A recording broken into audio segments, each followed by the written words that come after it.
नमस्कार दोस्तों। बीजेपी ने एक बार फिर खुले स्वर में ये कह दिया है कि कृषि कानूनों को लेकर उनका स्टैंड एकदम साफ है, ईमानदार है और किसानों के हित में है।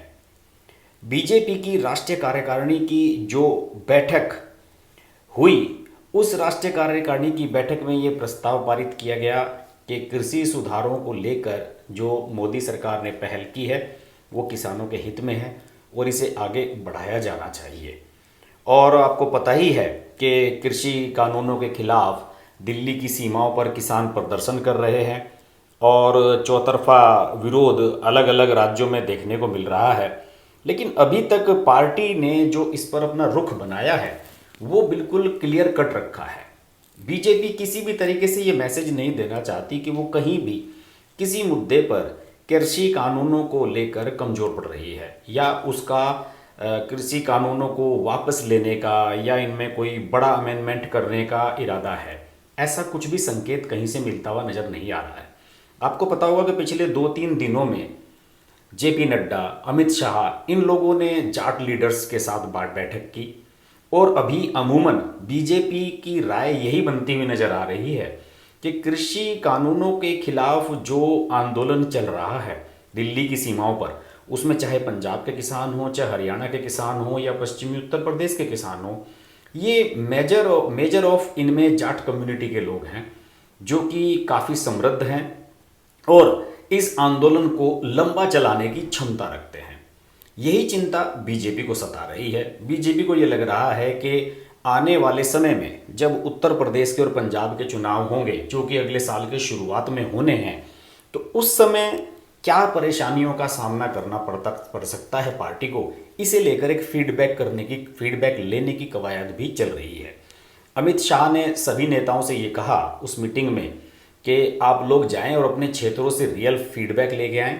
आपके क्षेत्रों में जो खापों के नेताओं हैं उन लोगों से मिलें और उन लोगों से ये जानने की कोशिश करें कि कृषि कानूनों को लेकर वे किस तरीके से सोचते हैं और अगर उनकी मन में कोई गलत भावना है या कोई संदेह है तो उसे दूर करने का प्रयास करें। और इसी सिलसिले में बीजेपी के नेता हरियाणा में जा रहे हैं, पंजाब में जा रहे हैं और पश्चिमी उत्तर प्रदेश में जा रहे हैं। और पश्चिमी उत्तर प्रदेश में अगर जाट राजनीति की बात करते हैं तो सबसे बड़ा नाम केंद्रीय राज्य मंत्री डॉक्टर संजीव बालियान का ही सामने आ जाता है। संजीव बालियान मुजफ्फरनगर को रिप्रेजेंट करते हैं लोकसभा में और मुजफ्फरनगर गढ़ है भारतीय किसान यूनियन का, जो कि राकेश टिकैत के नेतृत्व में इस आंदोलन की अब बागडोर संभाल चुकी है। तो ऐसी स्थिति में संजीव बालियान पर सबसे बड़ी जिम्मेदारी है कि वो जाएं अपने क्षेत्र के लोगों से संपर्क करें। और पिछले 2 दिन से संजीव बालियान ने अपने इलाके में संपर्क किया है और उन्होंने खासतौर से अपने लोकसभा क्षेत्र के अलावा कैराना लोकसभा क्षेत्र में पड़ने वाले जो शामली जिले का पार्ट है, शामली जिले की जो विधानसभा सीटें हैं शामली, थाना भवन और कैराना, इन इलाकों में काफ़ी जनसंपर्क किया और वहाँ पर जाकर खाप के चौधरियों से मिले और उन्होंने लोगों से ये ओपिनियन लेने की कोशिश की कि इन कानूनों को लेकर वो किस तरीके से सोचते हैं।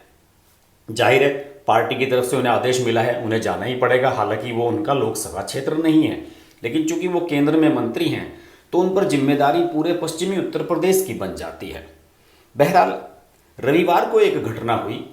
शामली जिले का एक भैंसवाल गांव है। आपको पता होगा कि पिछले दिनों राष्ट्रीय लोकदल ने किसान आंदोलन के समर्थन में एक बड़ी रैली का आयोजन भैंसवाल गांव में ही किया था और उसमें भारी भीड़ जुटी थी। जयंत चौधरी उसमें आए थे और किसानों का जो एक बड़ा वर्ग है माना जा रहा है कि उस पंचायत में शामिल हुआ था।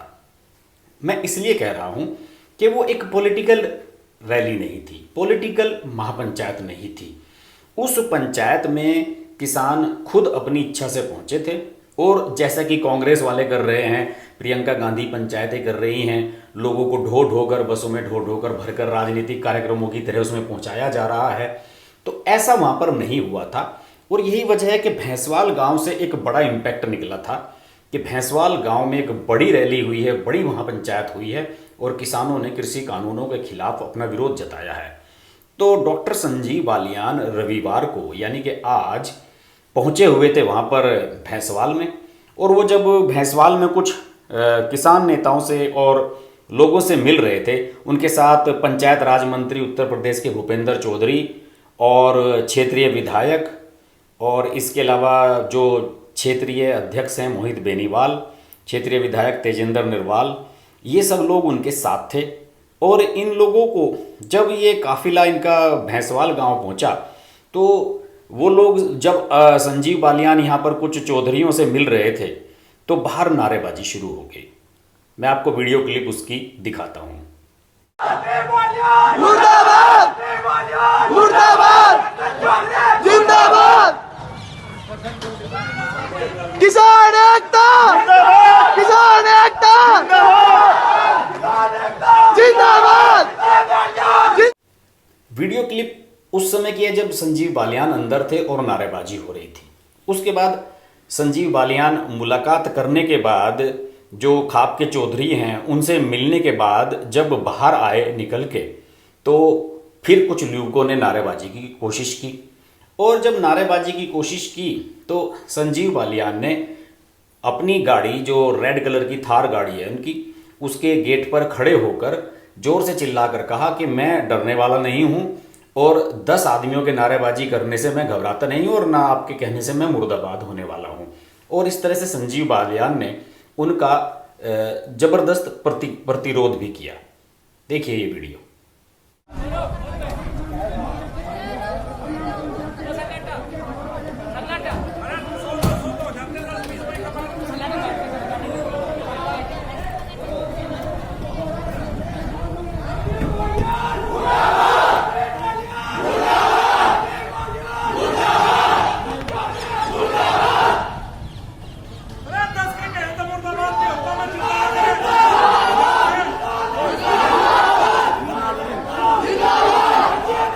तो अब पश्चिमी उत्तर प्रदेश में एक इस तरह का माहौल थोड़ा सा बनता जा रहा है और खासतौर से मुझे लग रहा है कि ये मुजफ्फरनगर, शामली इसी इलाके तक अभी सीमित है।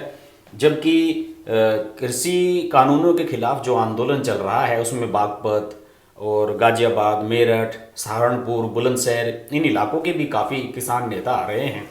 लेकिन इसका जो प्रभाव शामली इलाके में देखने को मिला है, खासतौर से जैसे कि लगातार आह्वान किया जा रहा है कि बीजेपी के नेताओं का बहिष्कार करो, उन्हें गांवों में ना घुसने दो, तो उसका ये पहला मामला था जिसमें संजीव बालियान को विरोध का सामना करना पड़ा और उन्होंने इसका जवाब भी दिया।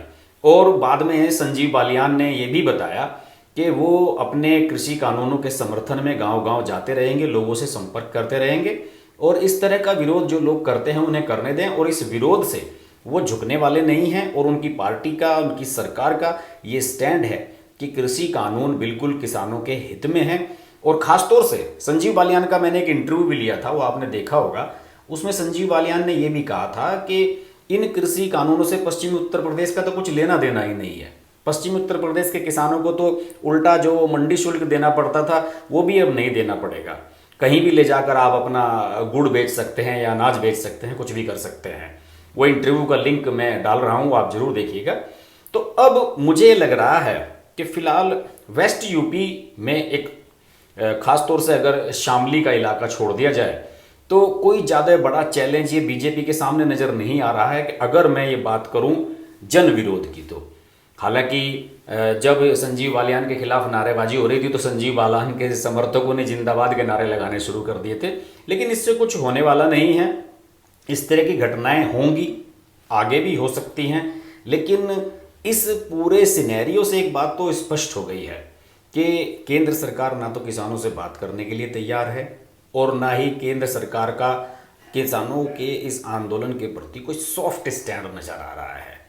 उनका टारगेट सिर्फ यही लग रहा है कि वो सख्ती के साथ इन कानूनों के समर्थन में अपने कार्यक्रम करते रहें, गांव-गांव में लोग जाते रहें और इसका प्रचार करते रहें। स्थिति ये है कि बीजेपी अब इस प्रयास में जुट गई है कि गांव-गांव जाकर कृषि कानूनों के बारे में लोगों को अवेयर किया जाए और लोगों को जागरूक किया जाए।